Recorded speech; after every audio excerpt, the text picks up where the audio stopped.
Astaghfirullahalazim allazi la ilaha illa huwal hayyul qayyum wa atubu ilaih. Al-Fatihah. A'udzu billahi minasyaitonir rajim. Bismillahirrahmanirrahim. Alhamdulillahi rabbil alamin arrahmanir rahim maliki yaumiddin. Iyyaka na'budu wa iyyaka nasta'in. Ihdinas siratal mustaqim. صراط الذين أنعمت عليهم غير المغضوب عليهم ولا الضالين آمين. السلام عليكم ورحمة الله وبركاته.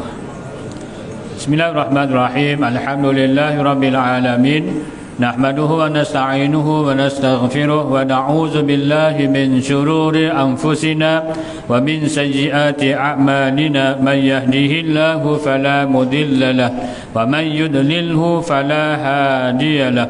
أشهد أن لا إله إلا الله وحده لا شريك له وأشهد أن محمدا عبده ورسوله. اللهم صل وسلم على سيدنا محمد وعلى آله وأصحابه أجمعين. أما بعد. Tuan-tuan, puan-puan, muslim-muslimat yang dikasihi sekalian, alhamdulillah, kesyukuran kita panjatkan kepada Allah Subhanahu wa taala kerana dengan izin, rahmat, inayah dan hidayahnya, alhamdulillah, Allah Ta'ala memilih kita di kalangan hamba-Nya yang dapat menghadirkan diri menunaikan solat maghrib berjemaah di surau, dan seterusnya kita duduk mengisi ruang masa yang ada ini untuk kita saling ingat mengingatkan di antara satu sama lain. Mudah-mudahan Allah Subhanahu wa taala menerima segala amalan kita dan kita semua digolongkan di kalangan hamba-Nya yang soleh dan solehah, insya-Allah. Tuan-tuan, puan-puan, muslim-muslimat yang dikasihi sekalian, seperti biasa kita akan menyambung siri pembelajaran kita dalam Hayatus Sahabah. Kisah berkaitan dengan sahabat Nabi sallallahu alaihi wasallam, di mana sebelum Ramadan saya dah kongsikan sedikit berkaitan dengan kisah sahabat, iaitu Sayyidina Talha bin Ubaidillah. Cuma hari ini saya ulang sikit dan saya terus sambung. Mudah-mudahan kisah sahabat ini memberikan satu dorongan kepada kita untuk mencontohinya. Kerana hakikatnya sahabat ini merupakan golongan yang mulia, golongan yang boleh kita jadikan contoh teladan untuk kita ikuti bagi mendapatkan keredaan Allah Subhanahu wa taala. Dan alhamdulillah kita dah pun selesai 4 orang khulafar rasyidin, 4 orang sahabat yang mulia, yang sangat dekat dengan Nabi sallallahu alaihi wasallam, dan mudah-mudahan juga kisah-kisah mereka itu menjadi contoh kepada kita untuk kita ikuti. Baik tuan-tuan yang dirahmati Allah sekalian, Talha bin Ubaidillah juga merupakan salah seorang daripada 10 orang sahabat yang dijanjikan syurga oleh Nabi sallallahu alaihi wasallam. Bila disebut 10 orang yang dijanjikan syurga oleh Nabi, bukanlah bermakna hanya 10 orang itu saja yang dijanjikan syurga. Dulu saya pernah kongsikan hal ini. Cuma sebutan 10 orang sahabat itu Nabi sebut sekaligus dalam satu hadis, yang mana mereka itu semua ada dalam majlis Nabi ketika Nabi menyampaikan hadis tersebut. Ada juga sahabat-sahabat yang lain juga dijanjikan syurga oleh Nabi SAW, namun sebutannya secara berasingan. Dan Nabi menjanjikan syurga bukan hanya khusus kepada kabilahnya sahaja, iaitu kabilah Quraisy, malah sesiapa sahaja, sama ada dari kalangan Muhajirin maupun dari kalangan Ansar, malah sebenarnya sesiapa saja dari kalangan umatnya. Yang penting ianya beriman kepada Allah dan melakukan amal soleh, beriman bersungguh-sungguh, beramal bersungguh-sungguh, insya-Allah pasti Allah Ta'ala akan memasukkannya ke dalam syurganya di hari akhirat nanti. Baik tuan-tuan yang dirahmati Allah sekalian, Talha bin Ubaidillah lahir di kota Mekah pada tahun 27 setelah tahun gajah. 27 tahun setelah tahun gajah, bermakna lebih kurang umur Nabi 27 tahun. Maka Talha bin Ubaidillah pun dilahirkan di kota Mekah, di mana Talha adalah berasal dari keturunan Bani Tamim. Bani Tamim, Bani Tamim juga adalah daripada kabilah Quraisy, kan? Sama dengan Sayyidina Abu Bakar As-Siddiq, di mana Sayyidina Abu Bakar juga adalah daripada Bani Tamim, di mana nasabnya ialah Talha bin Ubaidillah bin Utsman bin Amru bin Ka'ab bin Sa'ab bin Tamim bin Murrah bin Ka'ab bin Luhai. Jadi bertemu dengan salah silah Nabi SAW dengan Ka'ab, kan, bin Luhai. Murrah ada dengan Murrah bin Ka'ab bin Luhai, itu bertemu dengan salah silah Nabi SAW. Sebab itu Talha bin Ubaidillah juga adalah daripada kabilah Quraisy, sama dengan Nabi SAW. Di mana kalau kita lihat salah silah Nabi, Muhammad bin Abdullah bin Abdul Muttalib bin Hashim bin Abdul Manaf bin Kilab bin Murrah. Jumpa kat situ. Baik tuan-tuan yang dirahmati Allah sekalian, salah satu kunyah Talha bin Ubaidillah adalah Abu Muhammad, kan? Abu Muhammad maksudnya bapa Muhammad, kerana anak sulungnya bernama Muhammad As-Sajjad, kan? Memang biasa kunyah ini yang disandarkan pada anak adalah merujuk kepada anaknya yang sulung lelaki, kan? Macam Nabi kunyahnya ialah Abu Qasim. Abu Qasim maksudnya bapa Qasim. Qasim itu adalah merujuk kepada anak lelaki Nabi yang sulung. Tuan-tuan yang dirahmati Allah sekalian, Talha bin Ubaidillah masuk Islam, kan? Talha bin Ubaidillah ni sebenarnya adalah di kalangan orang yang agak berada, kaya, dari kalangan bangsawan juga. Malah keluarganya adalah merupakan peniaga. Malah Talha sendiri juga merupakan ahli perniagaan, yang memang menjadi kebiasaan orang-orang Quraisy. Mereka ini akan berniaga ke Syam dan juga ke Yaman. Sebab itu Allah Ta'ala sebut dalam surah Quraisy, li'ilafi Quraisy ilafihim rihlatash syita'i was-saif. Menjadi kebiasaan bagi orang-orang Quraisy, mereka melakukan rihlah, perjalanan, perniagaan dalam musim panas dan juga musim sejuk. Tuan-tuan yang dirahmati Allah sekalian, ada riwayat yang menyatakan Talha bin Ubaidillah ini antara orang yang awal memeluk Islam, kan? Di mana ada riwayat menyatakan Talha bin Ubaidillah memeluk Islam ketika umurnya 16 tahun. 16 tahun. Tadi, kan, kalau tuan-tuan ingat, Talha bin Ubaidillah lahir pada tahun 27 setelah tahun gajah. Maknanya ketika itu umur Nabi 27 tahun. Sebab tahun gajah itu adalah tahun kelahiran Nabi, kan? Kemudian dia memeluk Islam pada ketika umurnya 16 tahun. Jadi kalau kita campur kat situ, dia jadi lebih kurang 43. Bermakna lebih kuranglah dia memeluk Islam pada tahun ketiga kerasulan Nabi SAW. Sebab itu Talha bin Ubaidillah ini antara sahabat yang awal memeluk agama Islam, dan dia memeluk Islam melalui Sayyidina Abu Bakar As-Siddiq radhiyallahu anhu. Ada riwayat yang menyatakan ketika beliau berniaga di Busra, di Syam, kan,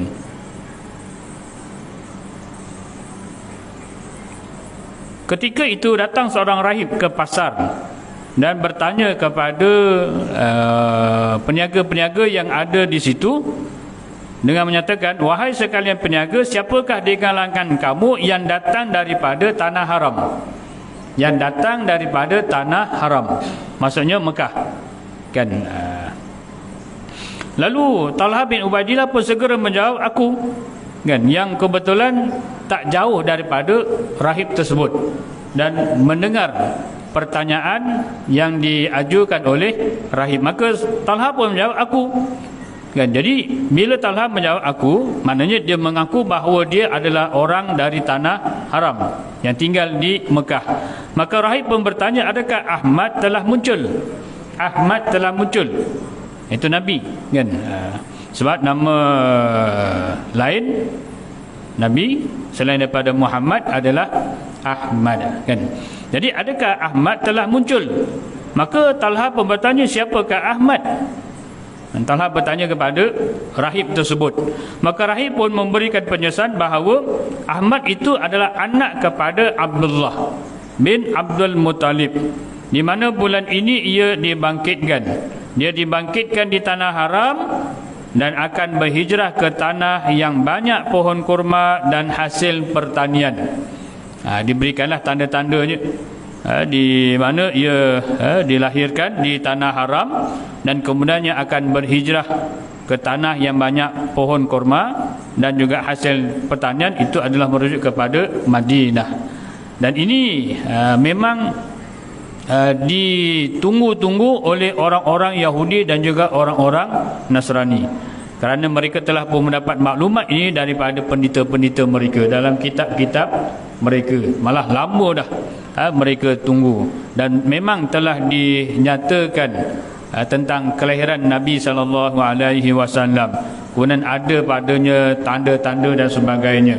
Betul, kalau kita imbas balik kisah Salman Al-Farisi, kan? Salman Al-Farisi yang asalnya agamanya adalah Majusi, menyembah api, yang kemudiannya masuk dalam agama Nasrani, dan dia belajar dengan seorang pendeta Nasrani, daripada seorang ke seorang, daripada seorang ke seorang, sehinggalah Salman juga menjadi alim dalam agama Nasrani. Dan dia bertanya pada setiap gurunya, apabila gurunya nak mati, siapakah orang yang alim dalam agama Nasrani? Maka gurunya pun beritahu, ada Fulan bin Fulan. Tak lama kemudian gurunya mati. Lalu dia carilah, kan, yang diberitahu tadi, jumpa, belajar, kan. Bila mana gurunya nak mati, Salman pun bertanya lagi, adakah orang alim dalam agama Nasrani? Sampailah beberapa orang alim yang dijumpai. Akhir sekali, orang alim yang dijumpai itu, setelah dia belajar dan dia nak mati, ditanya, maka orang alim itu pun memberitahu tidak ada lagi orang alim dalam agama Nasrani, melainkan akan ada seorang Nabi, kan, yang membawa risalah yang sama seperti mana yang dibawa oleh Nabi Musa, kan. Dan ia dilahirkan di Mekah, yang kemudiannya akan berhijrah, di mana di situ terdapat banyak pokok-pokok kurma. Padanya ada 3 tanda. Pertama, dia menerima sedekah. Maaf, dia menerima hadiah. Yang kedua, dia tidak menerima sedekah, kan? Dan yang ketiganya, di belakangnya ada tanda yang jelas, kan? Tuan-tuan yang dirahmati Allah sekalian, itu seorang pendeta memberitahu kepada Salman Al-Farisi. Dipendekkan cerita, akhirnya Salman sampailah ke Mekah, walaupun ke Madinah, walaupun ketika itu ia seorang hamba, kan, seorang hamba, kerana dia telah dikhianati dan dijual, dan yang membelinya seorang Yahudi. Lalu dibawa ke Madinah, dan sesampainya di Madinah, didapati di situ terdapat banyak pokok-pokok kurma. Maka Salman pun teringat akan kata gurunya, kan. Dan tak lama kemudian mula orang bercerita tentang kedatangan seorang Nabi yang sudah sampai di Quba. Maka dikatakan Salman pergi berjumpa dengan membawa hadiah yang berupa kurma sebakul. Lalu Salman pun berjumpa dan memberitahu kepada Nabi SAW untuk menguji, ini aku hadiahkan kepada kamu. Dan Salman lihat Nabi mengambil beberapa biji lalu makan, dan selebihnya Nabi memberikan kepada orang lain. Di waktu yang lain, Salman datang lagi menemui Nabi dengan membawa hadiah yang sama, iaitu sebakul kurma. Lalu diberikan kepada Nabi dan diberitahu kepada Nabi, ini aku sedekahkan kepada kamu. Dan Salman memerhatikan Nabi tidak ambil walaupun sebiji, semuanya diberikan kepada sahabatnya yang lain. Dan maka Salman pun berkata dalam hati dah nampak tanda yang kedua. Di waktu yang lain dan ketika itu Nabi SAW berada di perkuburan Baqi', dan Salman datang kerana nak melihat tanda yang ketiga. Dan bila mana Salman sampai saja, Nabi SAW pun menarik kain selendangnya, dan Salman pun yang terus berada di belakang Nabi. Bila Nabi tarik selendang, seolah-olah macam Nabi dah tahu tujuan kedatangan Salman. Maka ketika Nabi tarik saja, Salman pun nampaklah tanda tersebut. Ada orang mengatakan itulah tanda nubuwah, tanda kenabian Nabi SAW yang ada di antara tulang belikat Nabi SAW. Maka Salman pun meyakini inilah orangnya yang dinyatakan oleh gurunya. Maka Salman pun terus beriman kepada Nabi SAW. Baik, tuan-tuan yang dirahmati sekalian, berbalik kepada kisah Talha tadi. Bila mana rahib tadi memberitahu bahawa Nabi tersebut telah pun diutuskan di tanah haram dan akan berhijrah ke tanah yang terdapat banyak pokok-pokok kurma dan juga hasil pertanian, maka rahib tadi pun berpesan pada Talha, pergilah kepadanya wahai pemuda. Dan rahib tadi berpesan pada Talha, pergilah kamu kepadanya wahai pemuda. Dan kerana Talha ketika itu baru berumur lebih kurang 16 tahun, maka dia katakan Talha pun meninggalkan rombongannya dan terus balik ke Mekah. Tuan-tuan yang dirahmati sekalian, orang dulu, orang-orang Arab Quraisy, bila dia berniaga, terutama pergi ke Syam, dia bukan makan masa 2-3 bulan, bukan 5-6 bulan, silap-silap 1 tahun. Kan? Sekali pergi itu meninggalkan Mekah selama 1 tahun, mungkin setahun lebih. Setahun lebih. Sebab apa? Perjalanannya saja mungkin memakan masa 3-4 bulan perjalanan. Kan? Kalau kita Google Map tengok kan perjalanan jarak Mekah ke Syam, kalau tak salah lebih kurang 1,800 km. Kalau tak salah lah 1,800 km. Kan? Agak-agak kalau tuan-tuan buat situ, tulis jalan kaki berapa lama, kan? Bukan jalan kaki kosong, mungkin ada bawa barang-barang dan sebagainya dengan unta, kan?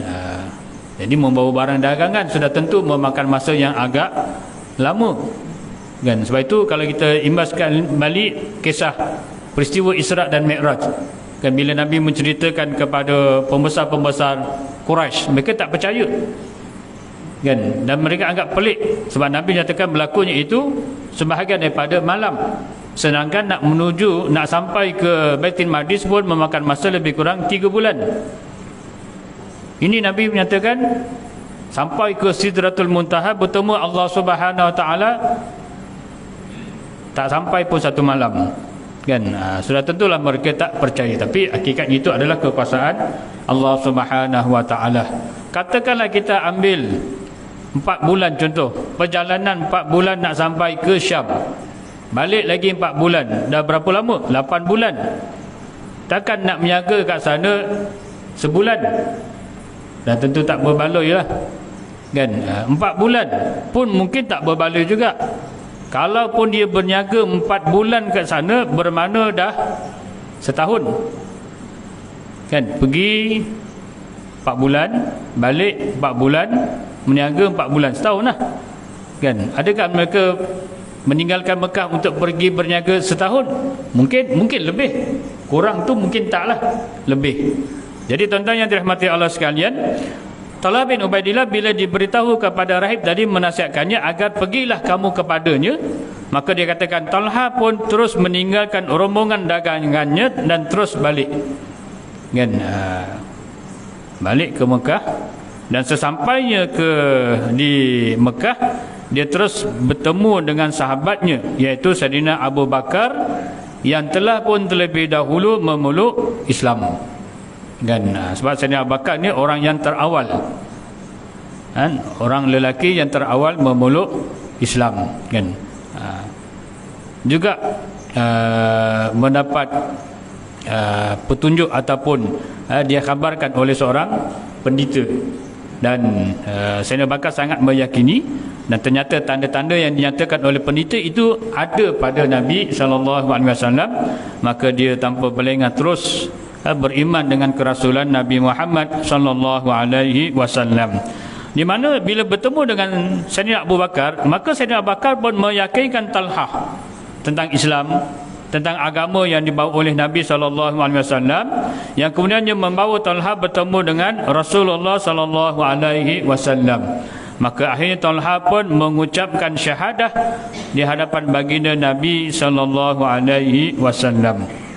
Islam. Tuan-tuan yang dirahmati Allah sekalian, kalau kita imbas balik dakwah ataupun sirah Nabi, di peringkat awal berdakwah lebih kurang 3 tahun secara secara rahsia ataupun secara senyap-senyap. Nabi tidak dakwah secara terbuka. Nabi jumpa orang persorangan, Nabi ajak Islam. Dan Nabi juga mengadakan majlis dalam rumah Arkam bin Abil Arkam secara tertutup lah. Dan kalau kita lihat ketika ini mungkin masih lagi dakwah Islam itu secara kerana dalam tahun ketiga kerasulan Nabi Muhammad SAW. Jadi bila Talha masuk Islam, orang yang paling marah dengan keislaman Talha adalah ibunya sendiri. Kan? Ibunya sendiri menentang Talha masuk Islam, di mana ibunya sanggup memanggil para pembesar Quraisy untuk memaksa Talha agar kembali kepada agama asal, iaitu penyembahan berhala. Namun Talha yang sudah yakin dengan agama Islam yang dibawa oleh Nabi SAW, walaupun diseksa dengan pelbagai seksaan, namun Talha tetap tidak berganjak. Sampai satu ketika dia diikat, tangannya diikat dengan leher, lalu disuruh berlari sambil dikejar oleh sekumpulan lelaki. Malah pernah satu ketika dalam keadaan tangannya diikat, dipukul oleh pemuda-pemuda musyrikin, kan? Di bahagian badannya, di belakangnya, malah di kepalanya, dan berhampiran dengannya itu ada seorang wanita yang tidak henti-henti mencerca dan mengejinya, dan perempuan itu adalah ibunya sendiri. Namun itu tidak mematahkan semangat Talha bin Ubaidillah. Sebab itu keislaman Talha bin Ubaidillah ini sangat kokoh, kan? Dia telah berhadapan dengan pelbagai ujian, sesaan dan sebagainya. Itulah keimanan sahabat yang terawal, di mana mereka telah diuji dengan pelbagai ujian. Namun ujian itu tidak sedikit pun mematahkan semangat mereka, kan? Macam Sa'ad bin Abi Waqqas diugut oleh ibunya, kan? Sampai ibunya menyatakan kalaulah dia tidak kembali murtad kepada agama asal, nescaya ibunya takkan makan, kan? Inilah biasanya anak dia akan kasih sayang pada ibu, jadi akan menuruti kehendak ibunya. Tapi Sa'ad bin Abi Waqqas oleh kerana ini melibatkan soal akidah, sampai tahap ibunya oleh kerana lama tak makan jatuh sakit. Dia khabarkan kepadanya bahawa ibunya sakit, dengan harapan akhirnya hatinya akan lembut dan kembali murtad mengikut kehendak ibunya. Tetapi Sa'ad bin Abi Waqqas dengan tegas menyatakan, kalaulah ibunya mati, kan, kerana mengugutnya untuk kembali kepada agama asal, kemudian hidup, ugut lagi mati, kemudian hidup, ugut lagi mati, nescaya dia tidak akan meninggalkan agama Islam. Begitulah pegangan para sahabat dahulu. Tuan-tuan yang dirahmati Allah sekalian, malah saban hari walaupun diuji, ianya menambahkan lagi keimanannya, hatinya semakin cekal dengan agama Allah, sehingga Talha digelar sebagai syahid yang hidup. Sebab apa digelar dengan syahid yang hidup? Nanti saya akan kongsikan. Tuan-tuan yang dirahmati Allah sekalian, Talha ni sebenarnya daripada kecil lagi telah pun dilatih sebagai seorang ahli perniagaan. Ahli perniagaan, malah dia berjaya, malah memiliki kekayaan. Namun kekayaannya itu tidaklah menjadikan dia seorang yang sombong. Malah digunakan kekayaannya itu untuk Islam, kan, untuk membantu para sahabat yang susah, malah turut membantu membebaskan hamba dan sebagainya. Tuan-tuan yang dirahmati Allah sekalian, memang kalau kita lihat ramai di kalangan sahabat-sahabat yang ada kelebihan dari sudut harta, membebaskan hamba-hamba yang telah memeluk Islam. Macam Bilal bin Rabah juga asalnya adalah hamba. Lalu Nabi SAW mengarahkan Saidina Bakar untuk membebaskan Bilal yang diseksa oleh tuannya, dengan membayar sejumlah wang. Mungkin kita kata pampasan lah, kan, barulah tuannya akan membebaskannya untuk menjadikan dia seorang yang merdeka. Tuan-tuan yang dirahmati Allah sekalian, dalam perang Uhud, kan, dalam perang Uhud, Talha bin Ubaidillah juga terlibat dalam perang Badar. Perang Badar ini kalau mereka sebenarnya adalah perang yang kelima, tapi dianggap perang pertama yang terbesar. Maksudnya perang yang melibatkan jumlah yang ramai. Yang pertama adalah perang Badar. Sebab itu biasa disebut dengan Badal Al-Kubra. Badal Al-Kubra. Sebab sebelumnya pernah berlaku perang Badar, tapi dikenali sebagai Badar As-Sughra, Badar yang kecil lah, melibatkan jumlah yang tak ramai, kan, hanya dikenali sebagai Sariyah, kumpulan kecil. Mungkin 10 orang, mungkin 15 orang, mungkin 20 orang. Tapi perang Badar kalau kita lihat jumlahnya lebih kurang 313 orang.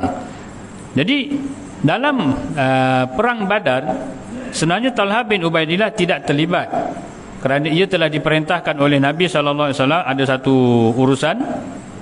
Sungguh pun begitu, nama Talha bin Ubaidillah tetap dimasukkan dalam senarai ahli Badar, kan, sebab dia tidak ikut tu bukan dia saja malas, kan, bukan dia menguzurkan diri, tapi kerana dia diarahkan Nabi untuk melakukan suatu tugasan. Jadi bila Nabi bergerak menuju ke Badar, Nabi tetap memasukkan nama Talha bin Ubaidillah. Jadi dalam perang Uhud, Talha bin Ubaidillah juga turut serta, di mana kalau kita ingat balik perang Uhud, kan, perang Uhud orang-orang Islam seramai 700, kan, walaupun di peringkat awal yang keluar bersama Nabi SAW adalah seramai 1000 orang, tapi di pertengahan jalan golongan munafikin tarik diri. Bila dapat tahu jumlah tentera musyrikin seramai 3000 orang, mereka takut, kan, mereka takut. Dan tujuan asal mereka ikut perang itu sebenarnya adalah semata-mata nakkan habuan, ghanimah, harta rampasan perang. Kerana dilihatnya dalam perang Badar tentera Islam menang. Jadi bila tentera Islam menang, barang-barang yang ditinggalkan oleh orang-orang musyrikin yang kalah dalam peperangan, yang kemudian mereka tinggalkan kerana lari, dibahagikan sesama tentera. Itu disebut sebagai ghanimah. Jadi bila orang-orang munafik perhatikan ikut perang, menang, dapat harta rampasan perang, maka sudah itu adalah peluang. Maka sebab itu di peringkat awal mereka turut serta dalam perang Uhud, kan? Tapi bila tengok jumlah musuh lebih ramai, lebih kurang 3 kali ganda, di mana tentera Islam peringkat awal adalah seramai 1000 orang, sedangkan tentera musyrikin Mekah seramai 3000 orang. Maka di hati orang-orang munafik ini ada perasaan takut. Lalu seramai 300 orang mengundurkan diri, maka tinggallah 700 orang. Tuan-tuan yang dirahmati Allah sekalian, antara strategik yang digunakan oleh Nabi SAW ialah Nabi menempatkan seramai 50 orang di atas bukit Rumah, kan, Rumah bukit Rumah, kan, berdekatan dengan Jabal Uhud, kan, Jabal Uhud, bukit Uhud, kan. Nabi tempatkan mereka seramai 50 orang di situ sebagai benteng pertahanan lah. Dan ternyata strategi yang dilakukan oleh Nabi mendatangkan manfaat. Dan pusingan yang pertama, tentera Islam beroleh kemenangan. Kita maklum kisah perang Uhud ini, kan. Namun bila telah beroleh kemenangan, 50 orang yang ditempatkan oleh Nabi berada di atas bukit Rumah merasakan bahawa perang telah selesai. Apatah lagi wujud di dalam hati mereka perasaan tamak bila melihat orang-orang Islam mula mengumpulkan harta rampasan perang, sedangkan mereka masih lagi berada di atas bukit, bimbang-bimbang. Kalau mereka tak turut sama mengumpulkan harta rampasan perang, mereka tak dapat bahagian nanti. Akhirnya mereka pun turun. Walaupun Nabi SAW telah pun memberikan arahan, walau apa yang berlaku, jangan turun daripada bukit, sama ada kalah atau menang. Saya tak ingat nama ketuanya ketika itu, memberikan peringatan supaya jangan turun. Tapi akhirnya mereka turun juga. Maka menyebabkan Khalid Al-Walid bila melihat hanya beberapa orang sahaja yang masih berada di atas bukit Rumah tadi, maka Khalid Al-Walid pun menyusun strategi yang baru, melancarkan serangan secara mengejut, yang mana ketika itu orang-orang Islam sedang sibuk mengumpulkan harta rampasan perang, menyebabkan mereka bila diserang secara mengejut kerana disangkakan musuh telah lari meninggalkan medan perang, rupa-rupanya mereka menyusun strategi dan menyerang secara mengejut, menyebabkan orang-orang Islam pun dalam keadaan tunggang langgang, lintang pukang, kan, malah ramai yang terbunuh. Di mana ada riwayat yang menyatakan bahawa Nabi SAW dan beberapa orang sahabat, termasuklah Talha bin Ubaidillah, naik ke atas bukit Rumah, naik ke atas bukit Rumah, di mana ketika itu dikatakan Nabi, kemudian ada Talha bin Ubaidillah, kemudian ada lagi 11 orang Ansar berada di bukit Rumah, kan. Bila Nabi tengok pertempuran berlaku dengan begitu dahsyat, malah seorang demi seorang tentera Islam terkorban, maka Nabi pun bersabda kepada mereka, siapakah di antara kamu yang mahu mempertahankan kita dan akan menjadi temanku di syurga kelak? Ketika itu ada Nabi, Talha bin Ubaidillah dan juga 11 orang dari kalangan Ansar berada di atas bukit Rumah, kan. Tuan-tuan kalau dibawa ziarah ke bukit Uhud, memang akan ditunjukkan, kan, Jabal Rumah ataupun bukit Rumah, dia tak tinggi mana, kan, tak tinggi mana. Dan maka sebab itu Nabi, ialah sebagai tempat untuk berlindung, Nabi naik dengan beberapa orang sahabat tadilah. Maka ketika itu Nabi, Talha bin Ubaidillah dan juga ada 11 orang dari kalangan Ansar. Maka Nabi pun bila lihat sahabat-sahabatnya yang bertempur, maka Nabi pun memberitahu, kan, siapakah di kalangan kamu yang akan mempertahankan kita dan kelak dia akan menjadi temanku di syurga. Nabi menawarkanlah siapa yang nak turun berjuang, kan, supaya membantu sahabat-sahabat lain yang turut berjuang dan mudah-mudahan dapat melindungi Nabi, kan, daripada musuh naik ke atas dan sebagainya. Maka Talha pun segera menjawab, aku wahai Rasulullah. Talha merupakan orang yang pertama menawarkan diri untuk turun, kan. Tetapi Nabi SAW menghalang, kamu tunggu dulu, kan. Nabi tak bagi Talha turun. Sebaliknya Nabi meminta dari kalangan orang-orang Ansar, maka seorang turun, kan. Daripada 11 orang Ansar, seorang turun dan didapati yang turun tadi akhirnya gugur. Maka Nabi bertanya lagi, siapakah yang sanggup untuk mempertahankan kita? Kan? Maka Talha dengan pantas menjawab, saya. Dia menawarkan diri lagi. Namun Nabi tetap menghalang, dan Nabi meminta dari kalangan orang-orang Ansar untuk turun. Maka seorang demi seorang turun. Akhirnya tinggallah Nabi dan juga Talha berada di atas bukit Ar-Rumah. Tuan-tuan yang dirahmati Allah sekalian, bila dah tak ada orang lain, yang tinggalnya Nabi dan juga Talha, barulah Nabi mengizinkan Talha untuk turun, berperang bersama dengan sahabat-sahabat yang lain. Dan dikatakan Talha turun tadi berperang melawan musuh, dia katakan tempohnya agak lama, kan? Tempohnya agak lama. Ada juga riwayat yang menyatakan bahawa Nabi SAW turun sehingga akhirnya tersebar berita yang menyatakan bahawa Nabi telah mati, disebarkan oleh orang-orang musyrikin. Maka ada di kalangan sahabat-sahabat lain pula yang menjadikan batang tubuh mereka sebagai benteng untuk melindungi batang tubuh Nabi SAW. Antaranya yang saya ingat adalah Abu Dajanah, kan? Abu Dajanah, di mana Abu Dajanah ini ketika Nabi menyusun barisan tentera, Nabi SAW menawarkan satu pedangnya kepada para sahabat. Siapa yang nak menggunakan pedangku ini? Nabi menawarkan para sahabat.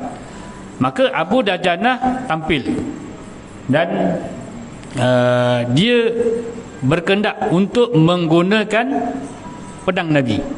Kan, pedang Nabi ada beberapa, kan? Ada beberapa pedang yang digunakan oleh Sayyidina Ali, Zulfakar, kan? Zulfakar, ada yang mengatakan Zulfikar, kan? Itu juga asalnya adalah pedang Nabi, kan? Pedang Nabi. Wallahu alam. Ada riwayat mengatakan pedang Zulfikar itu adalah sebahagian daripada harta rampasan perang Badar, diberikan kepada Nabi. Ada pendapat menyatakan ia dibuat oleh seorang tukang buat pedang yang mahir, lalu dihadiahkan kepada Nabi.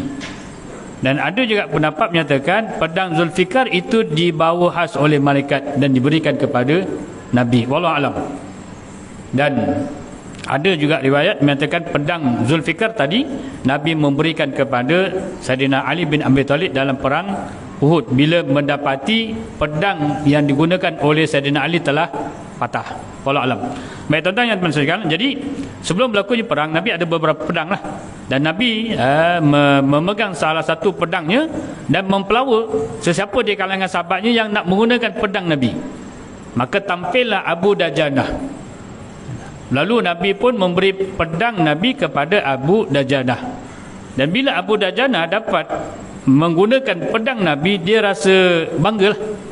Lalu dia mengeluarkan kain yang warna merah, lalu dililit di kepalanya, diikat di kepalanya, dan dia berlalu di hadapan barisan tentera tadi dengan rasa bangga, dengan rasa megah. Lalu Nabi pun menyatakan, lagak seperti ini adalah dilarang, tetapi dikecualikan dalam perang. Kan, berbangga, kan, asalnya adalah perbuatan yang dilarang, yang dikeji lah. Tetapi dalam perang adalah dibolehkan, supaya sedikit sebanyak akan menggerunkan musuh. Kalau kita perhatikan, memang ada sifat-sifat mazmumah, sifat-sifat yang dicela. Dalam keadaan biasa memang ianya adalah dicela, dilarang sama sekali. Tetapi dalam keadaan-keadaan tertentu ianya diharuskan. Kan, ada banyak, kan, macam mengumpat. Contoh mengumpat ni apa? Mengatakan sesuatu yang buruk di belakang seseorang, kan, mengumpat. Itu jelas adalah perbuatan yang dilarang oleh Nabi, tapi dalam keadaan-keadaan tertentu ianya diharuskan kan. Masa bila contohlah seorang isteri contoh mengadu kepada hakim tentang kejahatan yang dilakukan oleh suaminya ke atasnya kan? Jadi dia kena ceritakan apa yang dilakukan oleh suami yang dia katakan kejahatan itu, dia kena cerita sebiji-sebiji kan. Cerita keburukan lah, tapi untuk pembelaan. Maka di sana ia adalah diharuskan. Ada lagi lah beberapa kan, menipu kan. Menipu ataupun berbohong juga adalah perkara yang dilarang, tapi dalam keadaan-keadaan tertentu dimaafkan. Contohlah ada seorang yang kita yakin dia tidak bersalah, tapi dia dikejar, nak ditangkap dan nak dibunuh. Tiba-tiba dia masuk ke rumah kita, kita tahu dia orang yang baik. Lalu orang yang mengajar tadi sampailah ke rumah kita dan bertanya pada kita, nampak tak pulan bin pulan? Maka ketika itu diharuskan untuk kita berbohong demi menyelamatkan orang tersebut. Maka kita kata tak nampak dan sebagainya, bohong, padahal dia ada dalam rumah. Maka ketika itu juga hukumnya adalah harus. Ada lagi lah beberapa. Baik tuan-tuan yang dirahmati sekalian, jadi pusingan yang kedua, tentera Islam kecil-kecil kan. Nabi sendiri pun cedera, terutama di bahagian kakinya. InsyaAllah saya sambung sikit lepas azan nanti.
Tuan-tuan yang dirahmati Allah sekalian, saya sambung sikit lagi.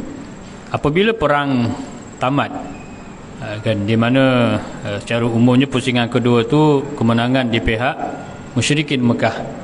Mereka meninggalkan medan perang dalam keadaan orang-orang Islam ramai yang terkorban dan ramai juga yang cedera dan sebagainya.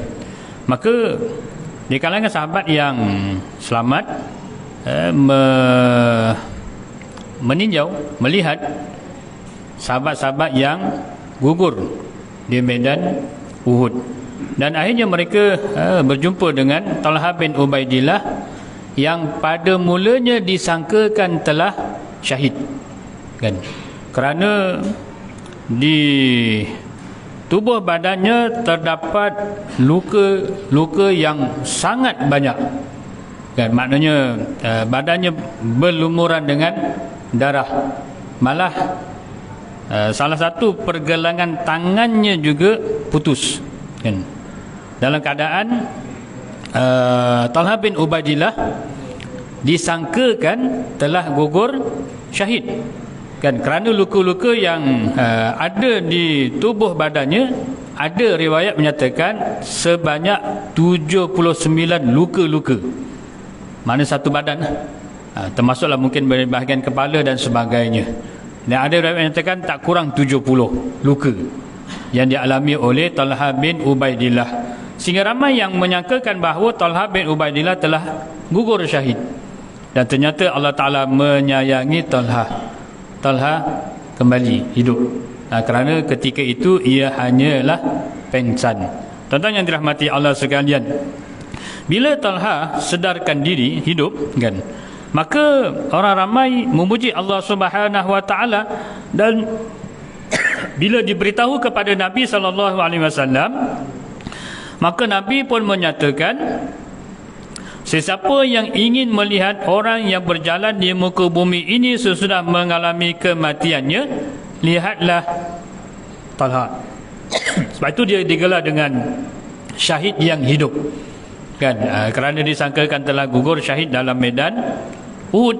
Tapi ternyata Allah Ta'ala menyayangi lagi Talha bin Ubaidillah, sehingga Nabi SAW menggelarkan sebagai syahid yang hidup. Ini ada disebut dalam satu hadis yang diriwayatkan oleh Imam At-Tirmizi dari Jabir bin Abdullah, bahawasanya dia mendengar Rasulullah SAW.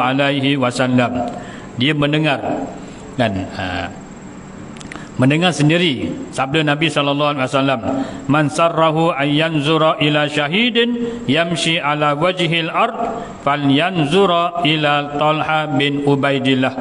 Sesiapa yang ingin melihat seorang syahid yang berjalan di atas muka bumi, maka lihatlah pada Talha bin Ubaidillah, kerana luka-luka yang dialaminya yang begitu banyak, sehingga Talha telah pengsan dan disangkakan telah syahid, rupa-rupanya masih lagi hidup.